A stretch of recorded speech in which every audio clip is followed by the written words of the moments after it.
নবী আমার কত সুন্দর মানুষ ছিল গো গো গো। নবী আমার কোরআন তেলাওয়াত করতো মধুর সুরে, অরতিলিল কুরআনা তারতিলা। নবী যখন কোরআন তেলাওয়াত করতো মক্কার কাফেরেরা শুনিয়া শুনিয়া নবীর হাতে হাত রেখে কলেমা পড়ে মুসলমান হয়ে যাইতো। আজ থেকে 1450 বছর পূর্বের আগের ঘটনা।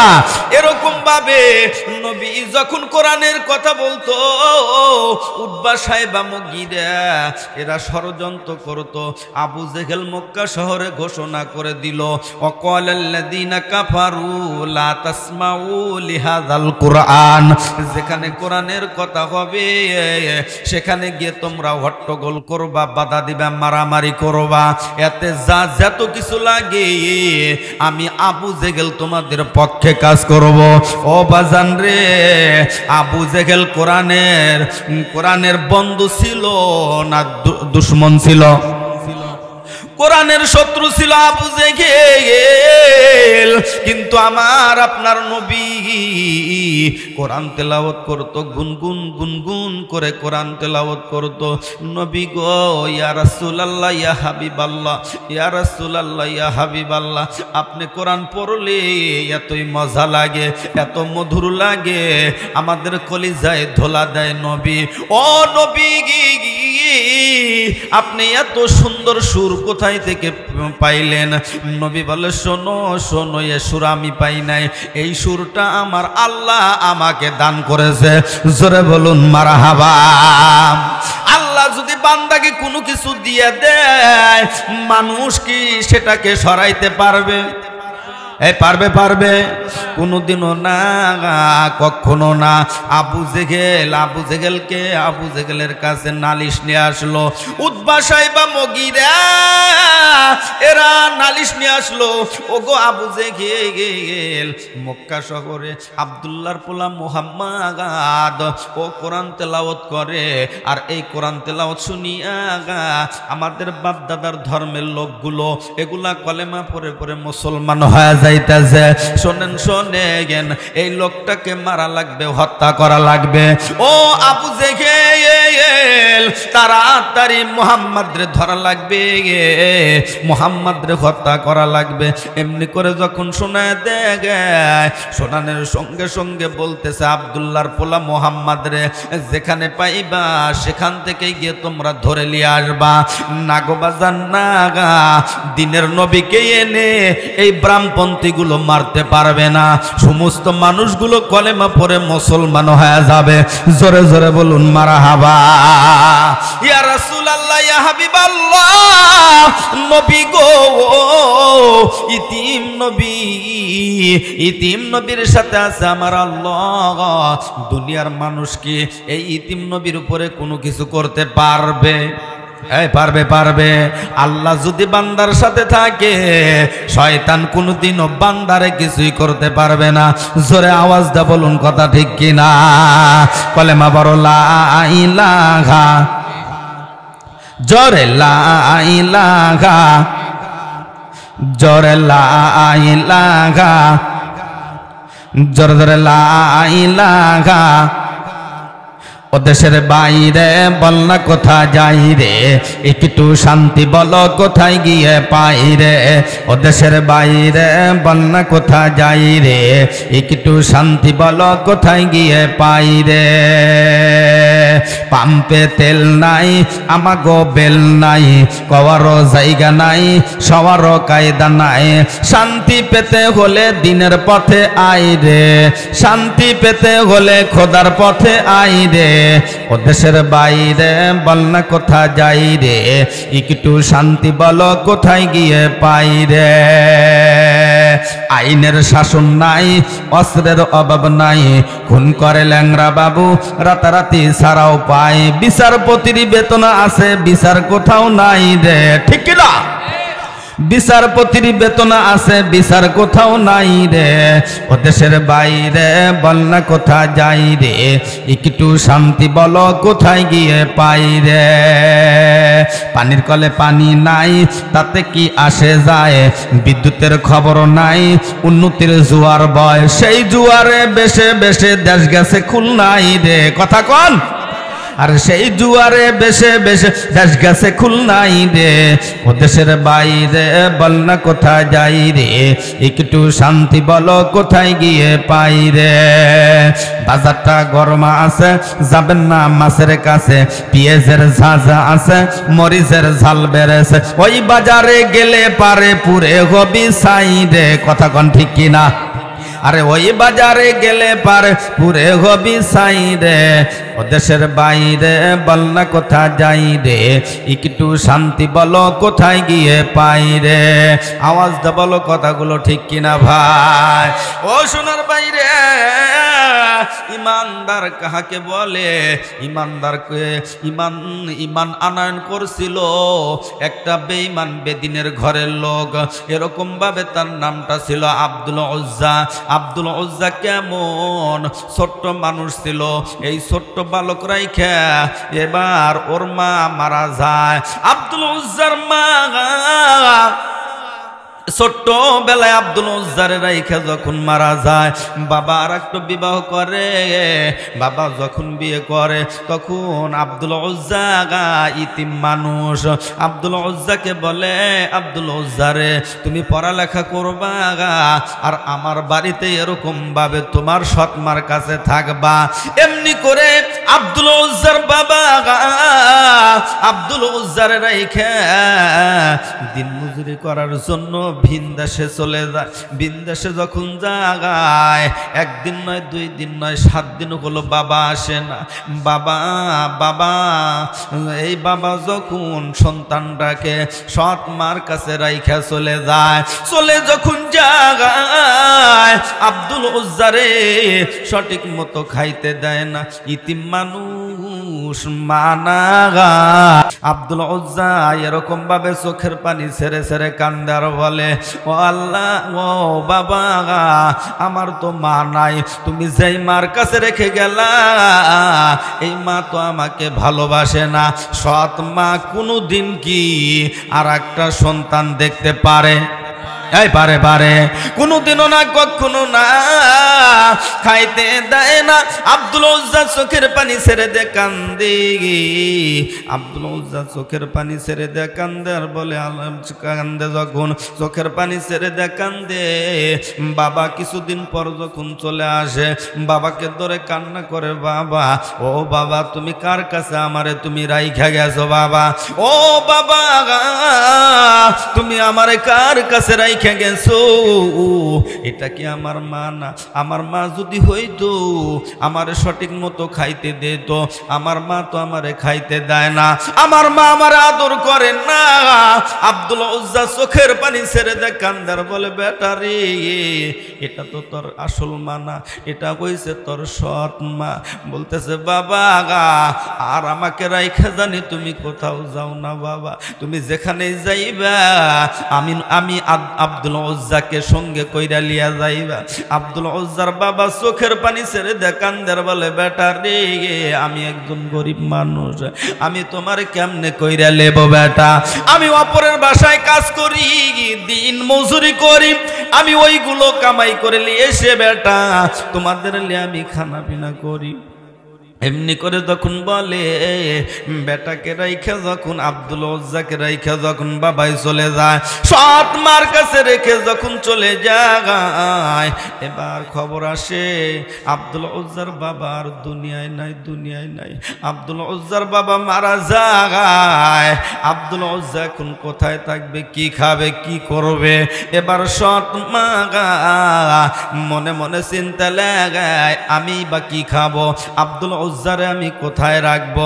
না, আব্দুল উজ্জারে আমি আর রাখবো না। এমনি করে যখন চিন্তা ফিকির করে আব্দুল উজ্জার মা, সৎ মা আবু জেহেলের বাড়িতে রাইখা আসে। ও ভাই আবু জেহেল, এই ছেলেটারে আপনার রাখা লাগবে আপনার বাড়িতে, এরে খাওয়াইবেন, আপনার কাজগুলো করাইবেন। বলতেছে, এটা আমি তো পারবো না। বলতেছে, ভাই জায়গায় এই ছেলের মা নাই, এই ছেলের বাবা নাই, আমি হইছি ওর সৎ মা, ওরে আপনার রাখা লাগবে। কিন্তু দেখেন দেখেন এই আব্দুল উজ্জা একদিন ইমানদার মুসলমান হবে। জোরে জোরে বলুন মারহাবা। আব্দুল উজ্জার সৎ মা যখন আবু জেহেলের বাড়িতে রাইখা আসে, আবু জেহেল ওই দিন পূজা দিতে যায়, এরকম ভাবে মন্দিরে পূজা দিতে যায়। আব্দুল উজ্জাকে সঙ্গে কইরা লিয়া যায়, চলো যাই ভাতিজা, আজকে আমরা পূজা দেব। আবু জেহেল পূজা দেয়, আব্দুল উজ্জাকে পূজা দিতে বলে।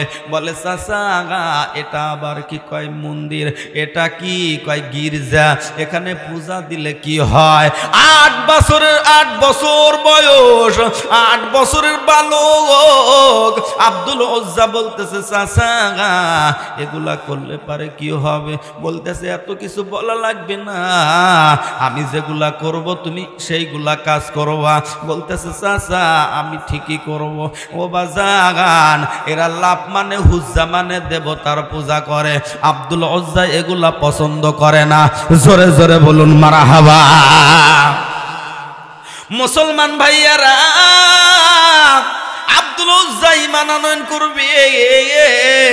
পরের দিন আবার লিয়া গেছে, সকালবেলা চলো যাই ভাতিজা পূজা দিয়ে আসি। এবার পূজা দেওয়ার জন্য গেছে, রাস্তার ভিতরে দেখা হয়েছে আমার আপনার নবীর সাথে। মারহাবা কও। ইতিম নবী এবার রাস্তার মাঝখানে দেখা হয়েছে।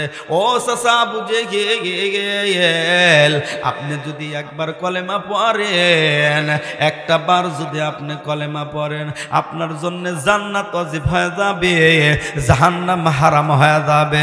চাচা বুঝে গেল, একটা বার মধুর কলেমাটা পড়লেন। না গো বাজান না, আবু জেহেল বদমাইশ শোনে না মানে না, সেই জন্য আল্লাহ কোরআনের ভিতরে করলো ঘোষণা। আল্লাহ 2টা দলের কথা বলে দিল। কয়টা? হাসরের ময়দানে 2টা গ্রুপ হবে, 2টা রাস্তা হবে। কেমন করে 2টা গ্রুপ 2টা দল থাকবে, কেমনে করে 2টা রাস্তা হবে? আল্লাহ কোরআনের ভিতরে ঘোষণা করে দিলেন, ফারিকুন ফিল জান্নাতি ওয়া ফারিকুন ফিস সাঈর। আল্লাহ 2টা রাস্তা করে দেবে। ডানপন্থী যারা তারা যাবে জান্নাতের দিকে, ফারিকুন ফিল জান্নাত, আমি আল্লাহ ওই সমস্ত মানুষগুলো জান্নাতে প্রবেশ করাবো যারা কোরআনের মাহফিলকে ভালোবেসেছে। এবার দিনের নবী নাই, আল উলামায়ে ওয়ারাসাতুল আম্বিয়া, নবীর ওয়ারিসদেরকে ভালোবেসেছে, এক আল্লাহকে বিশ্বাস করছে, কোরআন তেলাওয়াত করছে, হক কথাগুলো ময়দানে জমিনেতে বলেছে। আমি আল্লাহ রাব্বুল আলামিন বলে দিলাম, এই সমস্ত ডানপন্থীদের আমি আল্লাহ জান্নাত দিয়ে ধন্য করে দেব। জোরে জোরে বলুন না মারহাবা। অফারিকুন ফিস সাঈর, জাহান্নামে কারা যাবে? জাহান্নামে ওরা যাবে যারা কোরআনের মাহফিল ভালোবাসে নাই, দেখতে পারে নাই। মুয়াজ্জিন আজান দিছে, অথচ যারা মুসলমান তারা যায় মসজিদে, আর যারা ব্রাহ্মপন্থী তারা যায় গির্জাতে। আওয়াজটা বলো, কথাগুলো ঠিক কিনা? দিনের নবী যায় মসজিদের দিকে, আর আবু জেহেল শুনতে পারে নাই, আবু জেহেল যায় অন্যদিকে। চাচাকে বলে চাচা আসো যাই আমরা নামাজ পড়ে আসি। আবু জেহেল কি শুনবে? এই শুনবে, কোনোদিনও শোনে না, কখনো শোনে না। ও সোনার বাইরে রে। এবার আব্দুল উজ্জা বলতেছে চাচা এই মানুষটা বলে, এই মানুষটাকে বলতেছে এটাই তো আব্দুল্লাহর পোলা মোহাম্মদ, এই একজন মুসলমান। আমরা মুসলমান না, আমরা মুসলমান না, আমরা কালী পূজা করি, মূর্তি পূজা করি, আমরা ত্রিপিটক বাইবেল মহাভারতকে মানি, এরা মানে না। বলতেছে এই লোকটা তো অনেক ভালো দেখা যায়, অনেক সুন্দর মানুষ, গালের ভিতরে দাড়ি, মুখে মাথায় আছে টুপি, এই লোকটা কলেমার প্রচার করলো। চাচা অত্যন্ত এই লোকটা ভালো মানুষ। বলতেছে আর এইগুলো কথা তুমি আব্দুল উজ্জা কোনোদিনও বলতে পারবা না, আর এইগুলা কথা তোমার মুখ থেকে মানায় না। জোরে বলেন নাউজুবিল্লাহ। কেমনে করে ঈমান আনবে? আব্দুল উজ্জা আবু জেহেল দুজনে মিলে এরকম ভাবে ভাত খায়, খানা খায়, একদিন 2 দিন 7 দিন যখন হয়ে যায়, 7 দিন যখন হয়, 7 দিনের মাথায় বলে চাচা, ও চাচা গা আপনাকে একটা কথা বলতে চাই, কিন্তু বলি না গা, আমি বলতে চাই কিন্তু আপনাকে বলতে পারি না চাচা, যদি হুকুম দেন অনুমতি দেন তাহলে বলবো। বলতেছে ভাতিজা তুমি বলো কি বলতে চাও, বলো ভাতিজা তুমি কি বলতে চাও, তুমি কিসের জন্য ভাত খাও না? বলতেছে চাচা আব্দুল্লাহর পোলা মোহাম্মদ এই লোকটা কি আসলেও ভালো মানুষ নাকি, এই লোকটা কি আসলেও ভালো নাকি? বলতেছে শোনো শোনো, আজকে আর আমি কথা গোপন রাখবো না, আব্দুল উজ্জা এই লোকটা যে এত ভালো এত সুন্দর মানুষ, এই আসমানের নিচে জমিনের উপরে এর চাইতে আর ভালো মানুষ হতে পারে না। জোরে বলুন মারহাবা। আবু জেহেলের মতন মানুষ দিনের নবীকে ভালো বলল। আব্দুল উজ্জা ভাত ছিল হাতের সাথে লেগে, এরকম ভাতগুলো ছিটকে ফালি দিয়ে লাভ দিয়ে উঠে দাঁড়িয়ে বলতেছে চাচা আজকে থেকে আমি ইসলাম ধর্ম গ্রহণ করব। মারহাবা কও। ইসলাম ধর্ম গ্রহণ করব। ভাই ইসলাম ধর্ম যদি গ্রহণ করো এর যে কি জ্বালা, এর যে কি বেদনা তুমি কি জানো নাকি? এর যে কি কত জ্বালা। ও আব্দুল উজ্জা ঈমান যদি আনো তোমার উপরে জুলুম অত্যাচার নির্যাতন হবে। মা আব্দুল উজ্জা বলতেছে কেমন জুলুম করবেন? জুলুম মানতে রাজি, আপনি যা যত কিছু দিয়েছেন সব কিছু ছাইরা দেব, তবু আমি বিশ্ব নবীজির কাছে গিয়া কলেমার মালা পড়ব। জোরে বলো মারহাবা। কলেমা পড়ুন লা ইলাহা, জোরে লা ইলাহা, জোরে জোরে লা ইলাহা, জোরে লা ইলাহা ইল্লাল্লাহ, লা ইলাহা, জোরে লা ইলাহা। দেশের বাইরে বল না কোথায় যাই রে, একটু শান্তি বলো কোথায় গিয়ে পাই রে। সোনার বাইরা আমার বন্ধুগণ আমার, এবার আব্দুল উজ্জা বলতেছে চাচা আমি ঈমান আনবো, কলেমা পড়বো।